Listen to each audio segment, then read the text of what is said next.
Déjame buscar los 300 millones, ¿oíste? Que aquí está el intro.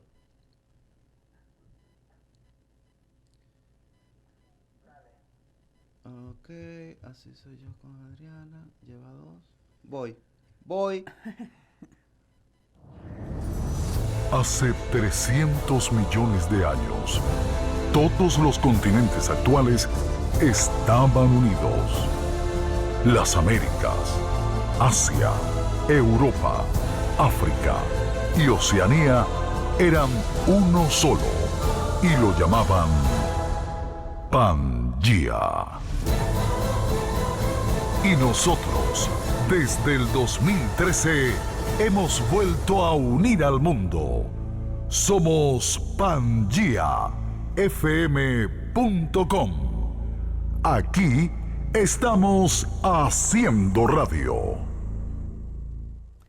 Muy, pero muy buenas energías y bienvenidos y bienvenidas una vez más a su programa Así soy yo con Adriana Axi, desde Pangea FM para el mundo entero y transmitiendo por todas las redes. Todas las redes. Este programa será conectado también por su YouTube para que lo vea. Hoy vamos a tener un programa súper especial. ¿Por qué? Porque hay un invitado muy interesante, un invitado para mí que es un amigo de mi casa, de mi esposo, y para ustedes lo conocen muchísimo, como es Eri del Búfalo. Bienvenido, profesor de filosofía, crítico social cultural y metapolítico, escritor.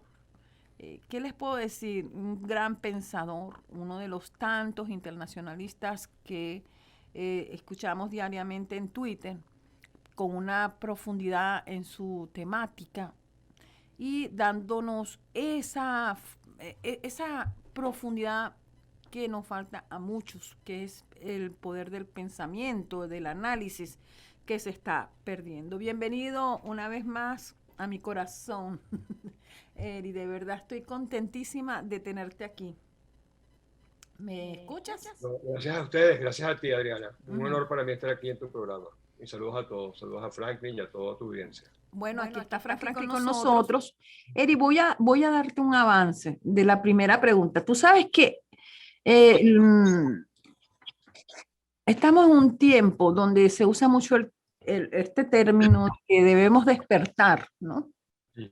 Pero desde el punto de vista espiritual, el despertar tiene que ver con estar consciente con la sociedad en que nos estamos moviendo y con la verdadera, vamos a decir, realidad, que no es la que nos pintan los medios. O sea, hasta ahí está llegando la parte espiritual, ¿no? Entonces no dejarnos llevar por la manipulación.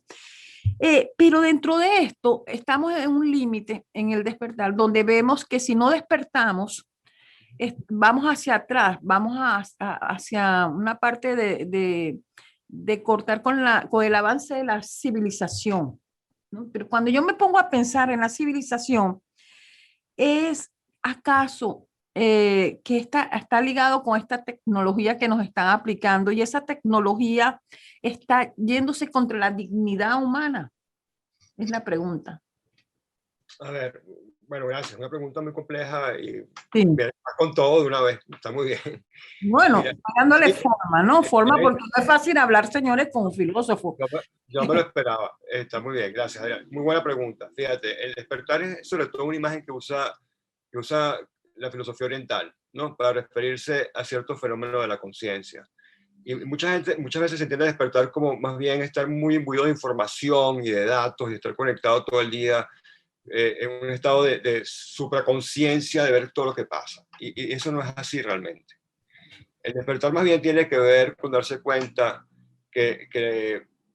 como decía el famoso poeta español, que mucho de lo que llamamos realidad es un sueño, ¿ok? Que lo que más creemos que es concreto y real no es más que algo que va a pasar, algo que es perecedero, que no es perenne, que vuela, ¿no? Como chiva, que es el baile de chiva, dicen los hinduistas, ¿no? Y en ese azar, en ese torbellino, nos encontramos siempre como aturdidos y sobresaturados de información.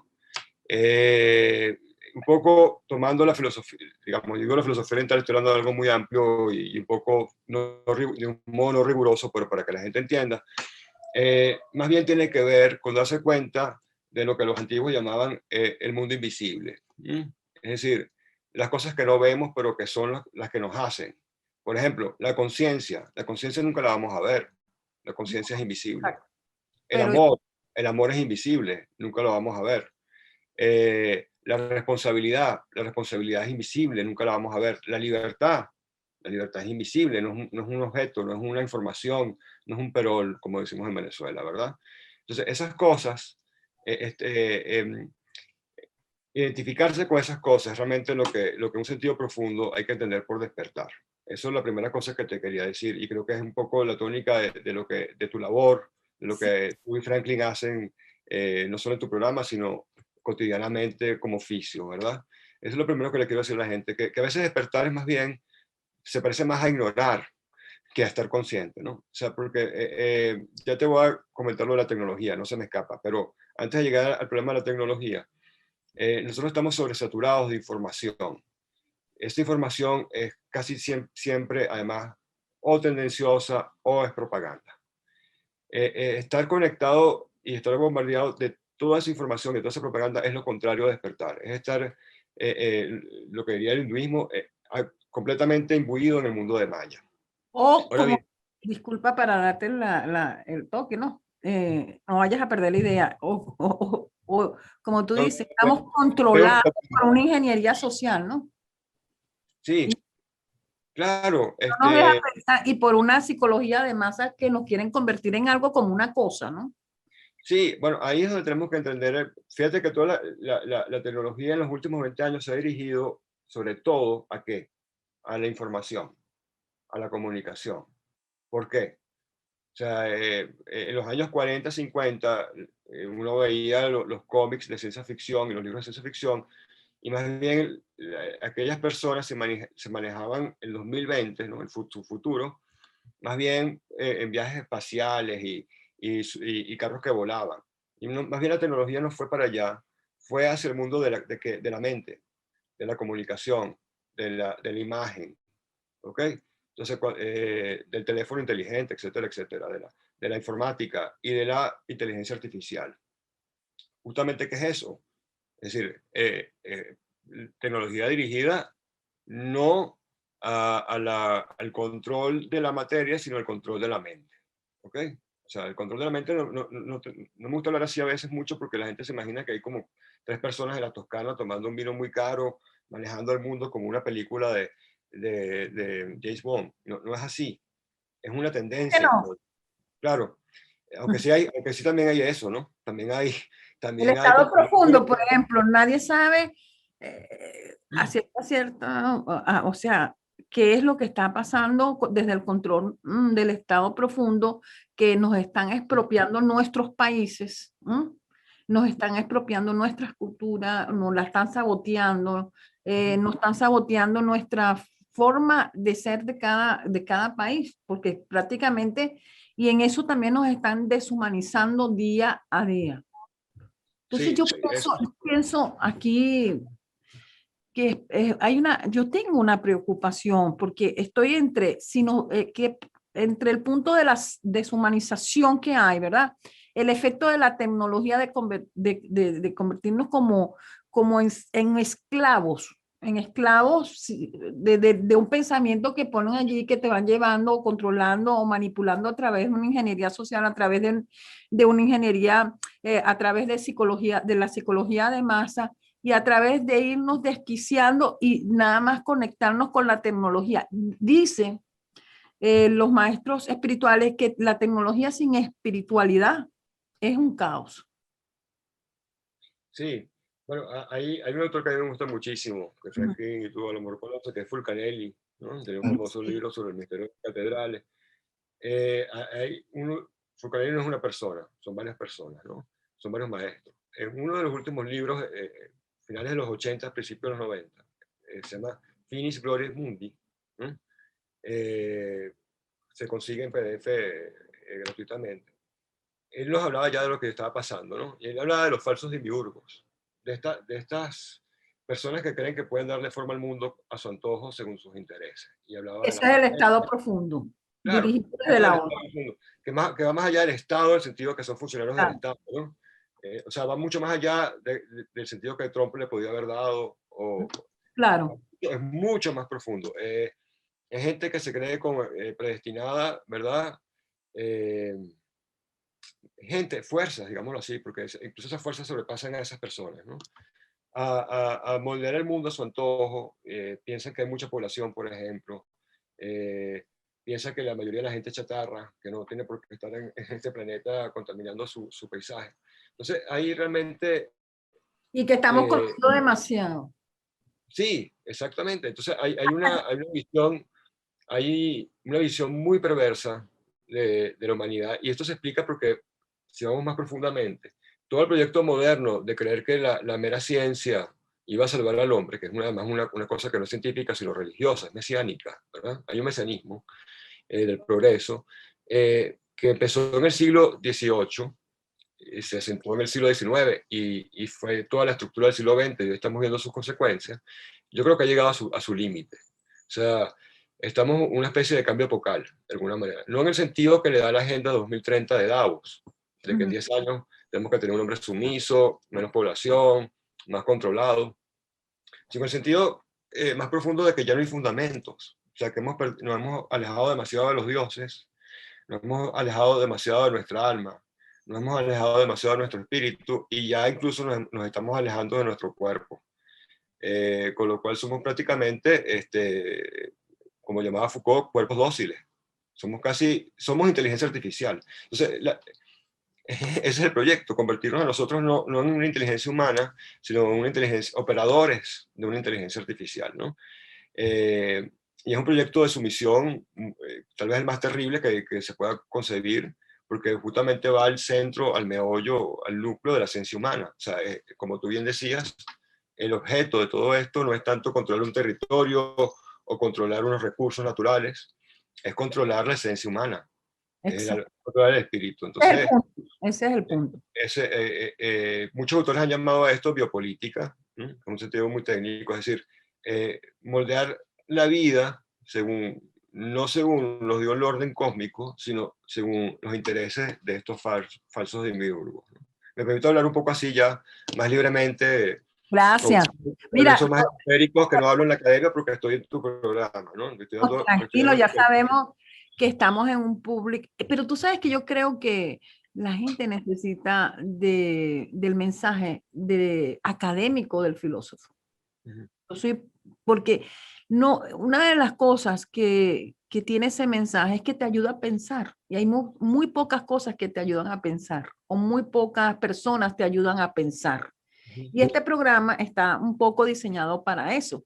Hoy vamos a darle la bienvenida a Franklin, que aquí está loquito, viéndote, admirándote como siempre. Bienvenido, Franklin. Gracias, Adriana, gracias. Pues la presencia de Eric acá nos hace honor como pensador, con ese mensaje que llega tan profundo al alma humana. Y justamente hablando de Foucault, como decía Eric, recordando la clase del 1 de febrero de 1978, allá en el Collège de France, Foucault hablaba de esa vitalización de la soberanía, de ese estar bajo pretexto del terrorismo de aquella época. Hablaba de una vitalización que se configura en razón del miedo, en razón de la enemistad, en razón del riesgo. Y vemos todos estupefactos como es aquellas palabras que inspiraron pues tantos trabajos de gente tan interesante como Negri, como Deleuze. Vemos en un filósofo, en un intelectual de la talla de Eric del Búfalo, que cobra sentido cuando habla, cuando se expresa en contra de una sociedad que manipula o de un funcionario puesto a dedo casi, que manipula esos intereses Y ahí es donde entra la metapolítica de la que Eric es especialista. En ese sentido, te decía todo esto porque estamos viviendo una especie de detención, una detención indefinida. Lo estamos viviendo en Venezuela, lo vive el pueblo cubano. Aquí estamos transmitiendo desde el corazón de Jayalía, reducto del pueblo cubano justamente.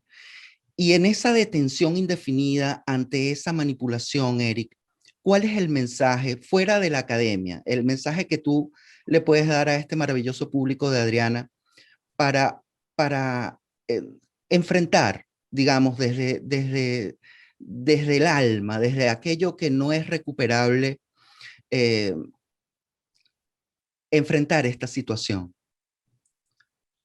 La primera cosa es que tenemos una gran ventaja, ¿no? Lo que nos hace humanos no lo inventamos los seres humanos. Por lo tanto, tiene una garantía muy superior, tiene una garantía celeste. Es decir, lo que llamaba Cristo el grano de mostaza, ¿no? Que su reino estaba en el grano de mostaza. Es decir, nuestro punto de conciencia, nuestro punto de alma, nuestro punto de espíritu, no es un invento nuestro, es algo que es un don. Entonces, en tanto que es eso, no se puede destruir tan fácilmente, ¿no? Entonces, lo primero que digo es que no actuar ante el miedo con miedo. O sea, ante estas amenazas, ante estos falsos demiurgos, ante lo que Foucault llamaba la soberanía, que es la soberanía del miedo, ya no la soberanía política del Estado, sino la soberanía del miedo, que es un miedo más fantasmático que nos aparece hasta en un virus, ¿no? O sea, por cualquier lado, o sea, en un árabe, en un virus, si no importa. No atacar el miedo con miedo. Ahí estamos perdidos, ahí perdemos, ahí nos debilitamos, ahí nos subyugamos nosotros mismos, ¿no? Un famoso sufí, Nasadir, decía que estaba en Bagdad sentado a la sombra de un árbol y vio pasar la peste que se dirigía a la ciudad y le pregunta: peste, ¿a dónde vas? Bueno, voy a Bagdad a matar a 5.000 personas. Pasan unos días y vuelve la peste, y la peste había matado a 500.000. Y Nasadir le pregunta: y bueno, tú me habías dicho que ibas a matar solamente 5.000, ¿por qué mataste a 500.000? Y le dice: yo maté solo a 5.000, las otras murieron de miedo.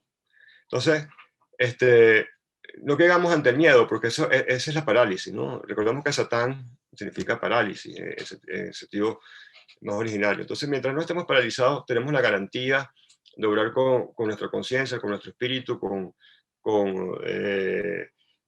nuestra alma made in heaven, no hecho ni en China, ni en Estados Unidos, ni en Tokio. Entonces, usamos eso. Ese es nuestro único y principal recurso.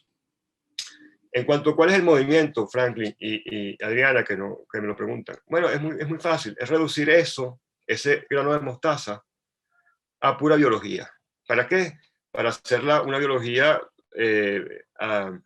maleable, primero, y después funcional a la tecnología y a la inteligencia artificial. Es decir, eliminar todo lo que en el hombre es hombre, eliminar el espíritu, no eliminarlo porque no se puede eliminar, pero reducirlo, paralizarlo por miedo, paralizarlo por angustias, paralizarlo por hambre. Tú decías Cuba y Venezuela. Es verdad, Franklin, nosotros en Venezuela somos un experimento, en Cuba un experimento, pero ojo, no es nada más Cuba y Venezuela, es todo Occidente el que está haciendo cobaya de esta Agenda 2030. ¿Ah? Y el peligro no está solamente, aunque nosotros vivimos la catástrofe y la intensidad de esa experimentación, es todo el mundo el que está en ese peligro.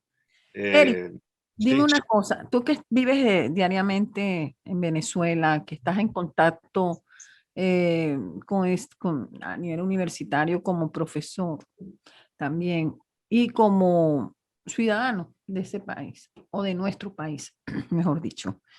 ¿Tú has notado que el convertir a todo el mundo pobre ha deshumanizado al país?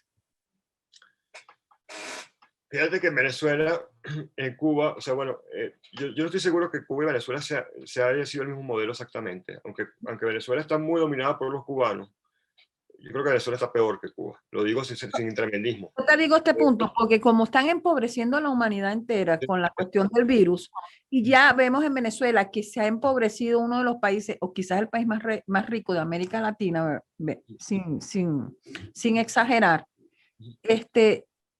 al empobrecerlo ya se ha hecho el experimento social allí. Claro, Un porque, digamos, ¿qué es lo que resultado, ya tenemos el qué es lo que más resultado. Es Adriana, como si facilísimo. Venezuela tuviésemos en el futuro, pues ahora desde la visión El- humanitaria occidental, claro, perdón, de la el humanidad. hambre, Ajá, sí, el hambre es el principal instrumento de animalización, porque el hambre es el puro cuerpo desesperado por conseguir nutrición. Es como vivir como un animal pues, salvaje, ¿no? Que está todo el día a ver qué come y que no lo case el otro animal. Entonces, cuando yo tengo a la población sometida al hambre, yo la tengo completamente colocada en una posición de casi animalidad, es decir, justamente de subhumanidad, más que inhumanidad, de subhumanidad, ahí ¿no? quería llegar contigo. O sea, Entonces, y eso cómo sería un efecto a nivel mundial entonces, porque ya eso se está viendo, pues, quizás fue un experimento, como te digo, social. En Venezuela, en Venezuela han empobrecido, nos están convirtiendo. Fíjate que mucha gente está viviendo como en caso de, como si fuésemos totalmente incivilizados, que hasta con leña, por no decir cosas más dantescas, se cocina, ¿no?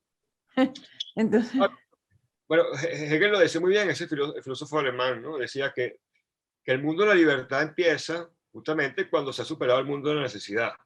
Es decir, uno empieza a especular, a filosofar, a hacer arte, a cultivar su espíritu cuando ya tiene el estómago lleno, ¿no? Como decía el dicho latino, primum vivere de filosofar. O sea, uno no puede pensar en política, pensar en qué le está pasando, despertar, el famoso despertar, concentrarse en sí mismo, en el amor, en su familia, en darle algo a la humanidad, ¿no? En este tránsito pasajero en el que estamos, si uno está con las tripas pegadas a la piel en el estómago. Evidentemente, cuando uno está así, está sometido a una situación de desesperación. Es decir, ¿cuál es de la los... diferencia para ti de la deshumanización, por ejemplo, de la esclavitud, Sí. cuando esclavizaban a los negros en la época de la colonia, a esta deshumanización que nos están planteando, que también tiene que ver con el hambre y que nos controla a través de los medios de comunicación? Es interesante porque fíjense que a la población africana no la deshumanizaron, ellos no se dejaron deshumanizar, Okay. ellos fueron brutalizados y fueron, o sea, es una realidad ciertamente terrible. O sea, tratar a hombres con cadenas, venderlos como reses, ¿no? Es ¿No una crees que, época que más... nos están embruteciendo entonces? Ajá, ajá, por ahí voy, pero ahí el proceso era físico, esencialmente físico, ¿no? Ujú. De hecho, casi todos quienes lograron, digamos, no solamente, bueno, pongo el caso de Haití, que es un caso muy, donde se ve muy bien. Haití fue y fue una colonia francesa y no española, ¿no? Donde fue más salvaje la esclavitud, donde, digamos, a la gente la colgaban de las orejas por cualquier cosa, o sea, fue más brutal el castigo físico y había más represión porque la proporción entre negros y blancos era muy grande, entonces había mucho temor a que se rebelaran, entonces la crueldad era grandísima. Sin embargo, ellos no se dejaron arrastrar por la deshumanización, por la amargura, mantuvieron su religión, en ese caso el vudú, que es una religión tradicionalista, o sea, que está ligada a la tradición sagrada, y se rebelaron, primero espiritualmente y después militarmente. Eso es muy interesante. Lo que Y estamos viendo ahorita en el mundo contemporáneo es al revés. No hay un proceso de crueldad física. O sea, aparentemente, bueno, todos podemos ir, más bien parece lo ¿no contrario, te ¿no? parece que cambiaron el estilo o el método de la crueldad física, por ejemplo, Pero en lo que vez, hay es una crueldad mental, lo que hay es una destrucción a la mente. y No, biológica también, hay porque un latigazo, era- exactamente, lo que hay es un no, latigazo está bien.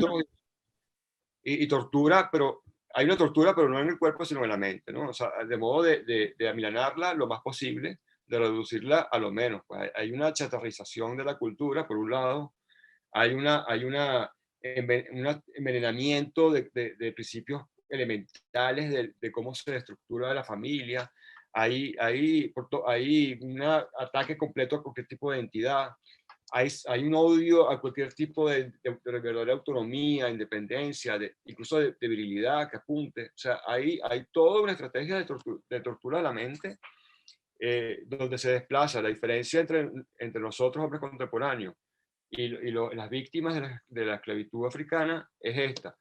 Hay dos. Primero que no es nada más un grupo étnico, ahorita es toda la humanidad.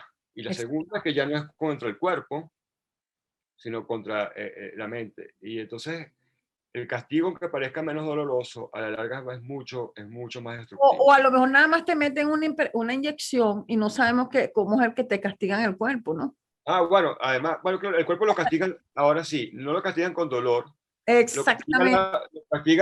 lo castigan moviéndolo mórbido, Ujú. débil, sumiso, Sí. asustadizo, ¿no? Casi como si fuera carne de laboratorio. Porque Pero eso ya implica que para que eso ocurra, Adriana, ya tuvo que haber primero,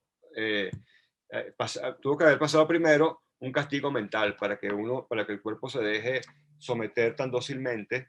Cuerpos dóciles, lo llamaba Foucault justamente por esa convierte misma entonces época. en Sí. cosa, en una cosa. Exactamente, un cuerpo dócil, en un pollo de granja industrial. Un poco lo que hace, fíjense un poco lo que hace con ustedes, bueno, si ustedes van al mundo desarrollado, en Venezuela no tanto, pero van a ver las grandes industrias de pollo, verán que son pollos sin alas, son pollos sin patas, son pollos que todo el día con hormonas y hechos para que es una cosa muy monstruosa, ¿verdad? Un poco lo que aplican a los pollos se lo aplican a los hombres desde la Segunda Guerra Mundial. Himmler, por ejemplo, su padre tenía una industria, una granja de pollo, y esa tecnología de los pollos la llevó a los campos de exterminio. Bueno, igual, la tecnología que usamos contra los animales para hacerlos gordos, dóciles, tontos, y para poder comerlos, la aplicamos también a los seres humanos, eventualmente. Como No me filósofo, queda político, voy a pero es hacer así. una pregunta que me Así parece es. interesante. Como filósofo, yo te voy a decir, como ser espiritual, ¿ok? Yo pienso que el mundo está en un gran peligro, ¿ok? Estoy muy mortificada. Veo que nos están empobreciendo económicamente primero, también nos pueden dañar nuestra genética, nos pueden dañar, también nos están dividiendo de una forma terrible constantemente, nos están convirtiendo en alguien que no sabemos quiénes somos, si somos hembras o somos varones, o la energía femenina se transformó en una energía masculina, no se sabe desde pequeños si los niños van a saber quiénes son, ni siquiera saben su naturaleza creada por Dios, pues, naturaleza masculina y femenina, más allá de tus inclinaciones sexuales, ¿no? O gustos sexuales. En este mundo, yo veo que viene como una especie de control y de reducción de la población, lo veo psíquicamente. Y una de mi interés de traerte aquí es comprobar o analizar o ver desde un punto de un hombre que piensa, que es un pensador a nivel académico, como eres tú, que eres un filósofo, literalmente, ¿qué coincidencia tú ves entre lo que yo veo y lo que la filosofía es conclusiva a través de los estudios de los filósofos, de tantos filósofos que han hablado del ser y de los cambios y el final? Bueno, tres preguntas en una. Mira, tú me haces unas preguntas que son unos lanzamientos a 100 millas por hora. ¿Sabes preguntas? Sí, no, no, me gusta mucho, pero Bueno, hay son mucha retos. gente que yo leí que, ay, mira, qué entrevista tan interesante entre como dicen ellos, una bruja, pero yo no nada más soy una bruja, yo soy una pensadora a mi estilo, ¿ves? Claro Eh, que sí.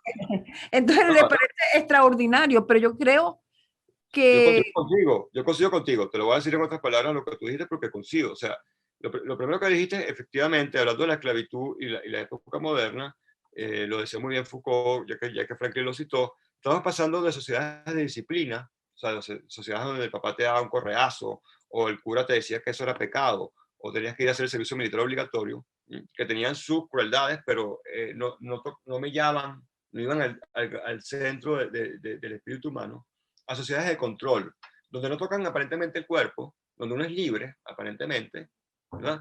Pero está controlado por dispositivos que no son obvios. No es por el gobierno, no es por la policía necesariamente, no es sino por información, por miedo. O sea, la información y miedo casi es equivalente ya, es decir, por inputs de miedo, ¿no? Entonces, por dispositivos de imagen médica. Entonces pasa uno por el aeropuerto y lo escanean. Tienes que prácticamente estar vigilado. No me extrañaría que pronto tengamos que tener una carta de identidad de salud, donde estén tus vacunas y tus cosas, ¿no? Obligatorio Entonces, todas. claro, entonces estamos siendo controlados como si fuéramos pacientes médicos. O sea, es como si hubiéramos pasado de un campo, hubiéramos pasado de la hacienda esclavista al campo de concentración a un hospital gigante donde todos somos pacientes. Qué increíble lo que Somos, acabas de somos decir. pacientes, Yo creo que el somos público lo pacientes va no a compartir. solamente en el sentido físico, Pacientes médicos. Sí. sí, sino en el sentido primero emocional. Entonces todo el mundo está velando porque tengamos bellos sentimientos, porque no digamos cosas feas, porque digamos todo correcto, ¿verdad? Sí. Porque aparentemente todo el mundo nos está haciendo coaching, ¿verdad? Pero Sí. ese coaching para que seamos felices y dóciles y bellos y tal, Todo no es es más así. que control.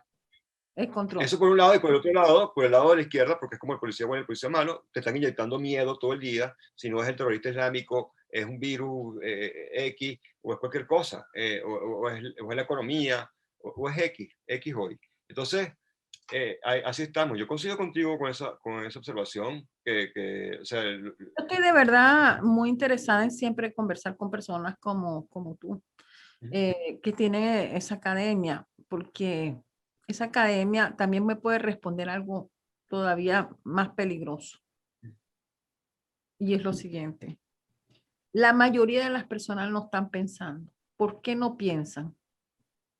¿Por qué eso es una de las cosas de que cuando yo en lo personal es llamar a la gente a que piense, a que llegue a analizar.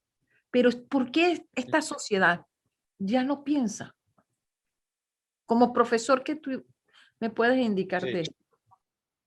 Es una bueno, sociedad que no piensa, todo el mundo va a repetir como loro. Todo el mundo repite lo mismo que repite el otro. No hay un análisis como el que estamos haciendo, por ejemplo, hoy. ¿Por qué esta sociedad está tan manipulada que no piensa? déjame dar un pequeño paso atrás, porque me quedo, y voy a conectarlo con esta nueva pregunta, con una pregunta que me quedó pendiente con respecto al peligro del mundo. Ajá. El peligro no es el mundo es una cosa que cambia, que es percedera, que es casi etérea en realidad. El peligro es con el hombre, el que está en peligro es el ser humano. Y no es la primera vez que pasa, más o menos cada 700 años hay estos grandes catástrofes espirituales, ¿no? Sí. Y estamos en una época que los hindúes llaman de absoluta oscuridad, Kali Yuga, es decir, donde la oscuridad no es que no tengamos luz artificial o internet, no, la oscuridad es que estemos muy separados de nuestros pensamientos, estamos muy enajenados de nuestra propia alma o espíritu, como lo queramos llamar aquí, podemos llamarlo como sinónimos por ahora. Entonces, y que es nuestro punto de conexión con lo divino. En la medida en que nos alejamos de eso, de ese punto de conexión, nos oscurecemos. ¿Qué significa esto? Que ya no hay fundamentos. O sea, que ya no es claro quién soy, qué hago yo en este universo, quién soy yo, para qué sirvo, qué debo hacer, ¿no? Qué debo esperar, como decía Kant. Entonces, en la medida en que se pierde el fundamento, es como si todo fuera posible. Nietzsche lo decía de un modo cínico que la gente malinterpreta siempre. Dios ha muerto, todo es posible. Él no lo decía como una bandera militante para hacer lo que nos diera la gana. Lo decía como un grito de horror. O sea, Dios ha muerto, ahorita el hombre está en absoluto peligro de cualquier cosa. Eso, de convertir a un hombre en mujer, una mujer en un hombre, de atacar incluso el logos, el lenguaje, de destruirlo. Entonces, ese peligro es inevitable. Y yo aquí voy a hacer un poco, y voy a entonces ahorita unirlo con tu segunda pregunta, que es por qué no se piensa. Yo no estoy seguro, o sea, lamentablemente, yo no soy optimista en el sentido que crea que la salida es colectiva, que toda la humanidad se va a salvar. No, yo creo que van a haber muchas víctimas. Van a haber muchas víctimas. Víctimas que ni siquiera se van a dar cuenta que son víctimas, pues, ¿no? Exactamente, y hay como estos ciclos terribles de pérdidas de muchas personas. Cuando digo víctimas, no significa que van a morir necesariamente, sino que van a quedar esclavizadas. Van a quedar esclavizadas. Sin darse cuenta, como tú lo acabas de apuntar. Sí, sin darse cuenta. Ahora, yo creo que también va a haber otra gente que se va a dar cuenta y que va a pensar y que va a producir el cambio histórico como siempre ha sido en el mundo. El mundo es un ciclo. Yo no creo que la historia sea lineal. Esa es una idea muy justamente muy, muy mesiánica, muy abramánica del tiempo, ¿no? De que hubo un año cero donde nació Cristo y que al final volverá Cristo y nos salvará, y en el medio es un intermedio de cosas que pasan, ¿no? Yo creo que hay ciclos, que la historia es cíclica porque la historia en el fondo lo que llamamos historia nosotros es un cuento, es una narración. Exactamente, Eric. En El ese mundo es cíclico sentido, como los astros, ¿no? El mundo es exacto. cíclico como los astros.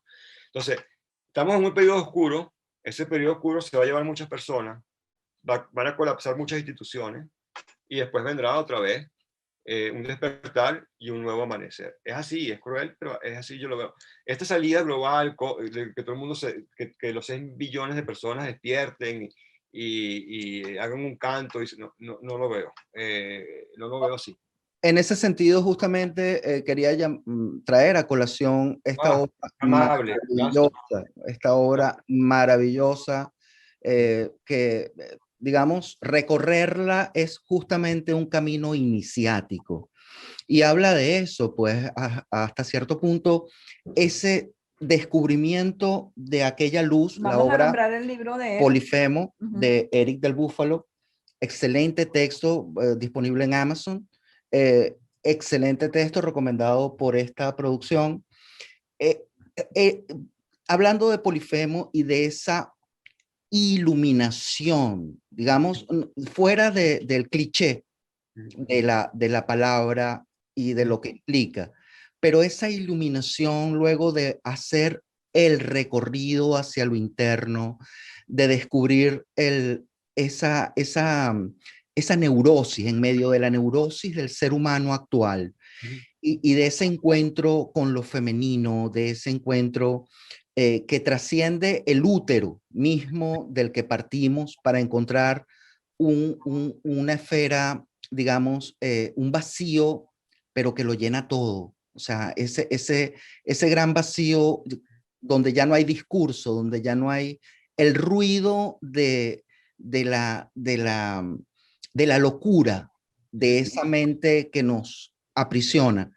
En ese sentido y en este contexto, Eric, que tú traes al programa de Adriana, de hablarnos de ese rescate y del vencer el miedo y de rescatar eso que es intangible, los intangibles, el amor, el espíritu, la conciencia, el alma.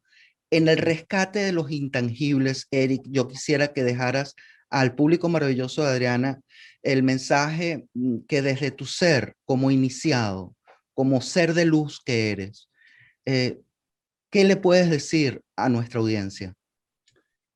Miren, el camino interior es peligroso porque vamos a tener un enemigo horrible, que es uno mismo.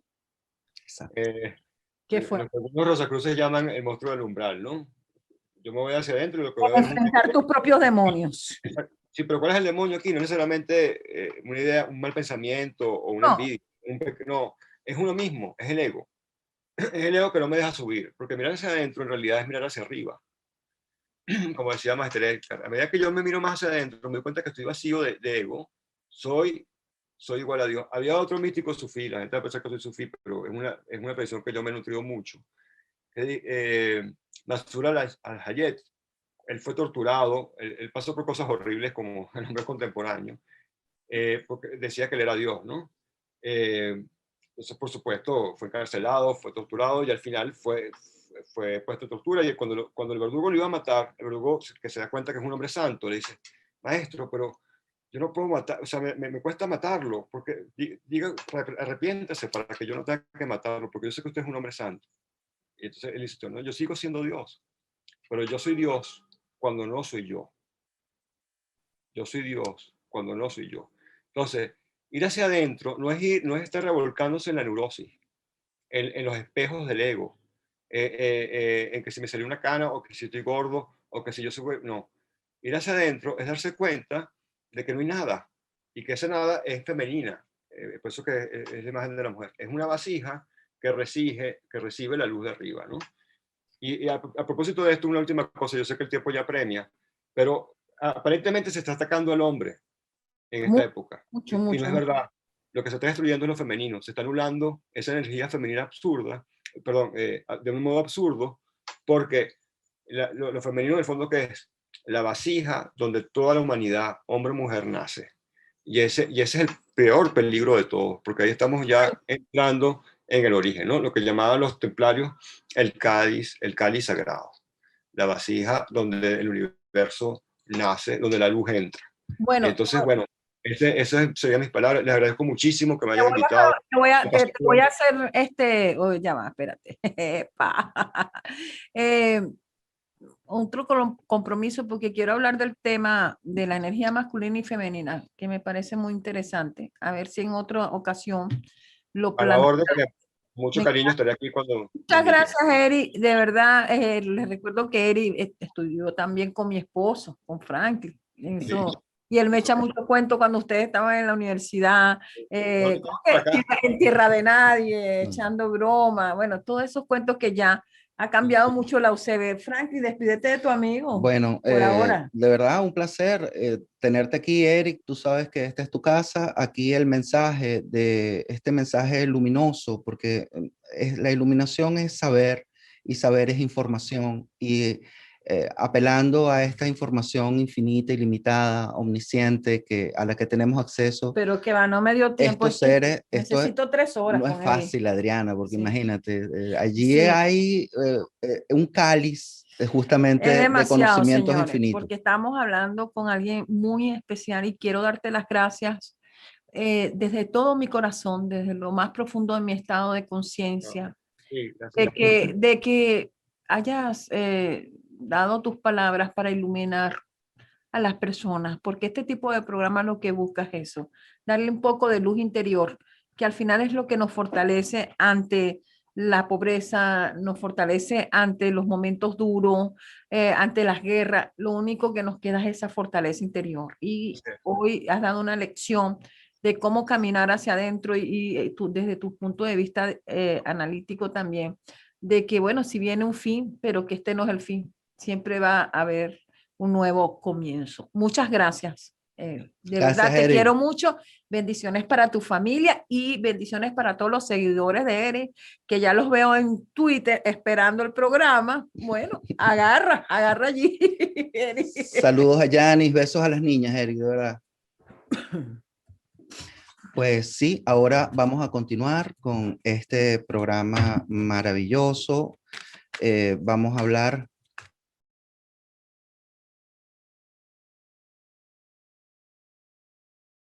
y Saturno en signos de aire.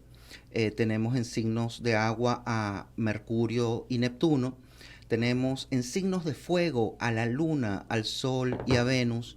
Y tenemos en tierra a Urano y a Plutón. Y bueno, esta configuración la va a leer Adriana, como nos tiene acostumbrados todos los miércoles, para hacer una revisión a través de los arcanos mayores y menores del tarot, de toda esta configuración astral y traducirla en arquetipos divinos. Adriana, adelante con el horóscopo. Bueno, hoy vamos a hacer un horóscopo, cómo va a ser el efecto del tránsito de Aries por los 12 signos, o sea, cómo va a entrar esta energía, además que estamos entrando en una época de la primavera. Vamos a ver qué mensaje nos tienen los arcanos. Maravilloso. Estamos aquí con Aries. Feliz cumpleaños para todos los arianos. Vamos a ver cómo te va a ir en tu mes solar.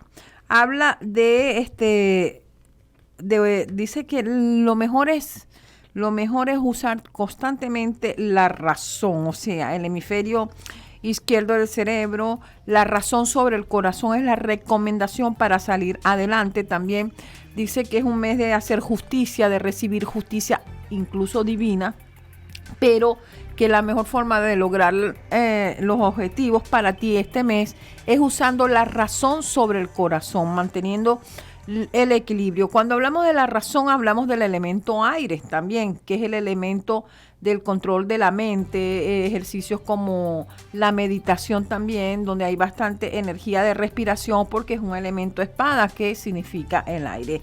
Estás dentro de ti, tienes que buscar esa alegría y de cortar con lo que ya no tiene razón de ser. Esa es la palabra clave. Para los dueños de Venus, los toritos de mi vida y los toritos de mi corazón, Tauro, tienes aquí del comienzo de las cosas pequeñas, del valor, vamos a decir, de las cosas simples de la vida, de vivir las cosas simples de la vida. Dice que también los proyectos que comienzan desde pequeños tienden a ser grandes, que vas a poner tu cuerpo, que debes poner tu cuerpo en movimiento y que debes calmar sobre todo la ansiedad. Estás en un periodo de comienzo y es un periodo donde debes disfrutar ese camino. La recomendación para este mes es disfrutar la simplicidad de la vida, ¿ok? Disfrutar la simplicidad de la vida. Vamos aquí, ya como siempre yo me despeino mucho. Vamos con el signo Géminis, los dueños de Mercurio. Mercurio tenemos aquí. Fíjate, te sale el as de copa. ¿Qué es el as de copa? El as de copa significa la situación emocional, buscar una casa, buscar tu casa interior, fluir emocionalmente y equilibrar. Deja las confusiones atrás y trata de mirarte interiormente para fluir. Estás en un equilibrio, también hay una casa o algo que va a traer un cambio hacia ti, viene movimiento y sobre todo el mensaje es perdonar y sanar las viejas heridas. Mientras que para las personas del signo Cáncer, los dueños de la lunita, tenemos el mago, el creador de tu propio destino, el creador de tu propia fuente, escuchar a tu intuición y también es un arcano que indica que es momento para hacer cursos, para entrenarte, para diseñar, para ser el arquitecto de tu vida. ¡Qué belleza! Tienes aquí también, no está contando los días, sino vivir los días. Es muy importante para este signo. Mientras que para el signo Leo de mi vida y Leo de mi corazón, tenemos aquí el regalo, los regalos, el saber estar aquí y en otro sitio, en hacer dos cosas a la vez, en desarrollar esa habilidad que tienes. También dice que vas a tener mucha inspiración por la música, por el canto, por disfrutar este tiempo. Es un tiempo para disfrutar de la vida, de también no sentirte que estás en la cuerda floja, sino que debes salir de esa cuerda floja y manipular la energía o tratar de equilibrar la energía para hacer varias cosas a la vez, aunque sientas una especie de inestabilidad. Siempre es eso, el 2 de oro. Estar aquí ahora. El 2 de oro se compara a veces mucho con las olas del mar. Del mar, que significa las cosas van y vienen, entender eso. Un día bien, un día mal, pero las cosas van a salir positivas. Mientras que para el signo de Virgo tenemos la victoria. Es un mes de victoria, victoria sobre energías negativas, dice. Victorias y ofertas, papeles que van a tener desenvolvimiento para ti y la parte de un misterio, habla del misterio, de un misterio que se va a descubrir o de una verdad que tú dentro de ti vas a poder controlar. Habla también de algo importante vinculado con la madre, con los hijos, con nacimiento, con fertilidad. Así que prepárense para sembrar y recoger. La parte de Libra tiene dejar atrás lo que ya no tiene razón de ser. Los que se van ya no vuelven, esta carta.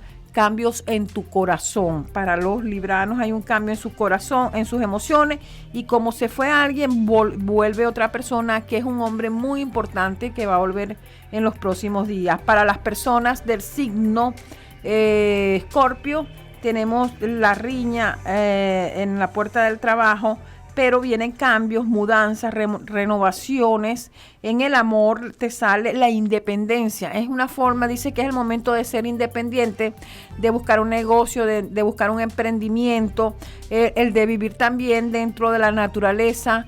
Es importante el contacto, los cambios y la mudanza, incluso cambios de computadora, cambios de correo, de dirección de correo, pero ahí viene un cambio de dirección que va a ser muy importante, mientras que para los sagitarianos hay renovación, hay alegrías, hay copas, buena vida, buena comida. Te vas a concentrar mucho en vivir en estos momentos. Veo desenvolvimiento, éxito y un deseo grande. Pues es momento para desear, para moverte, para hablar, para proyectarte y y vas a sentir como una especie de fortaleza interior y vas a superar algunas crisis psicológicas o internas. Qué bueno. Para Capricornio le tiene la carta de la estrella, la buena suerte.